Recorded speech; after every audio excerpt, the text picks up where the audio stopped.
With the shape controllers in place, you are now ready to rig the spine. This includes the three bones that make the actual spine, but also the pelvis, neck, and head bones. You start with the pelvis bone. Go ahead and select it. From the animation menu, choose Constraints, Orientation Constraint. A rubber band appears. Click the hip controller object, the one you set up with a darker blue color and made it into a wavy shape. Because both objects are oriented the same way, nothing happens just yet. However, as of this moment, rotating the shape controller has a direct effect on the hip bone. Mind you, this effect is usually used in small amounts for small rocking actions, or simply shifting from side to side. It does help making simple motions like a walk cycle much more believable, though. Select the pelvis one more time. In the motion panel, switch to the rotation section if you're not already there. Notice how a new orientation constraint track has been added to the list controller and has been set to react to the hip shape. Take note of the Keep Initial Offset option. At this moment it doesn't do anything, but you'll be able to experiment with this in a moment. Repeat the procedure to constrain the orientation of the base spine to the spine base controller. When this is done, try to local rotate the shape and see the effect it has on the upper body. That's fine, but you need more control between the upper part and the lower part of the spine.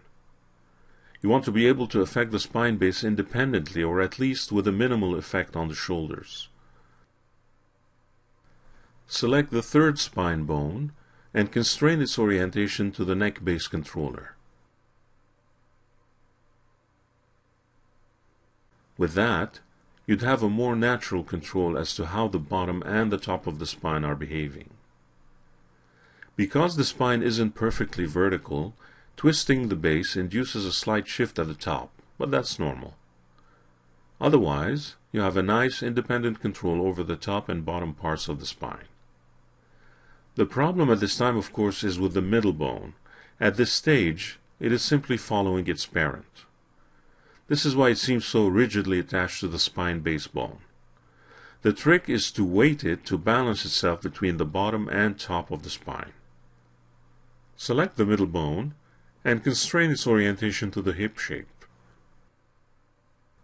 Doing that, you'll notice a snap of the bone as it reorients itself in the viewport. The reason this happened is because the initial orientation of that bone is not the same as the orientation of the controller. This is where the Keep Initial Offset option comes in. Using that option, you ensure the bone stays in its original state, although it is now constrained to the controller. Still, at this point, not much has changed. The middle bone now follows the controller rather than the parent bone. Since the parent bone is also following that controller, the effect is the same as before. Select the middle bone again. In the motion panel, notice that you can add other orientation targets.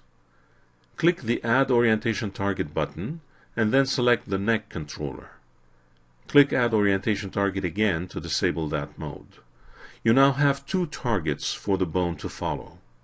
By default, the weight is distributed evenly between them. You can see the effect as you rotate the controllers in various axes. If the spine were made of 4 or more bones, all middle bones would need to be constrained to the hip and neck base controllers. The weighting would have been different, with the lower bones favoring the hip controller and the upper bones favoring the neck controller. As an example, if you had a 4-bone spine instead of 3, the second bone would be weighted 66.6 33.3% in favor of the hip controller. The third bone would be weighted 66.6 33.3% in favor of the torso or neck controller. You'll fine-tune the spine in a second. First, let's take a look at the head and neck. Select the head bone and constrain its orientation to the head controller. That's easy and straightforward.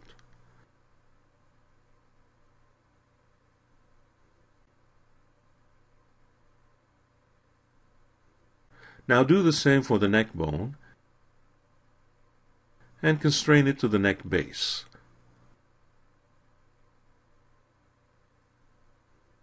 Not bad, but the neck bone should also respond to the head rotation. In the motion panel, add the head controller as an orientation target. Remember to disable that mode when you're done with it. This gives you a much more natural neck behavior as you manipulate the controllers.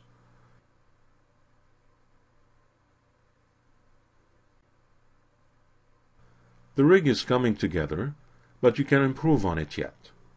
Select the hip controller and rotate it locally on its x-axis.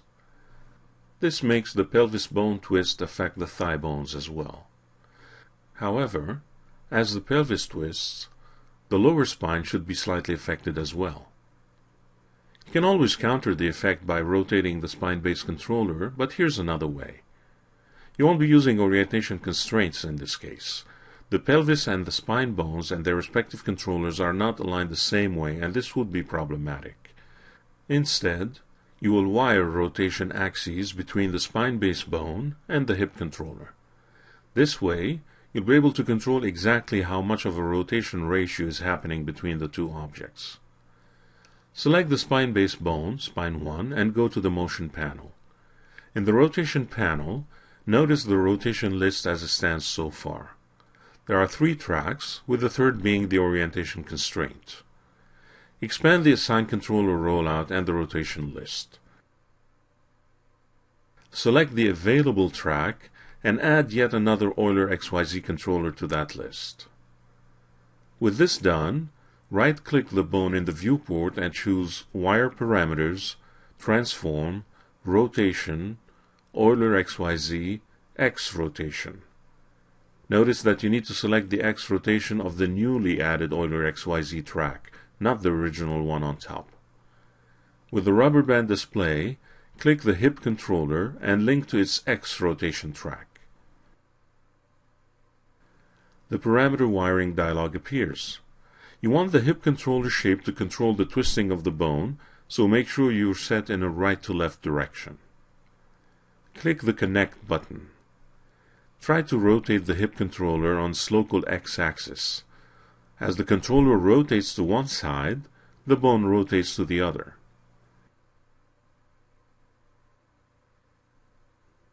Add a negative sign to the expression and click Update. Try it again. This time, the bone rotates correctly but needs to be toned down to rotate less than the controller. Add a divide by 2/2 to the expression and click Update again. Test it again. This is working much better now.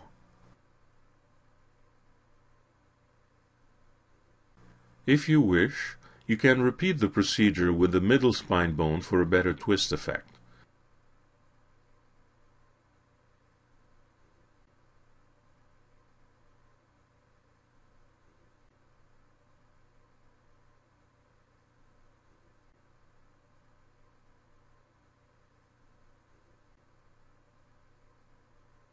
This time, you need to divide the expression by a higher value of about 3 or 4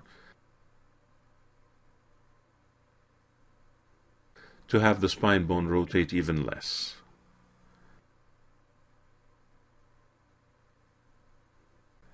Finally, when you're done, you should be able to control the upper body fairly well.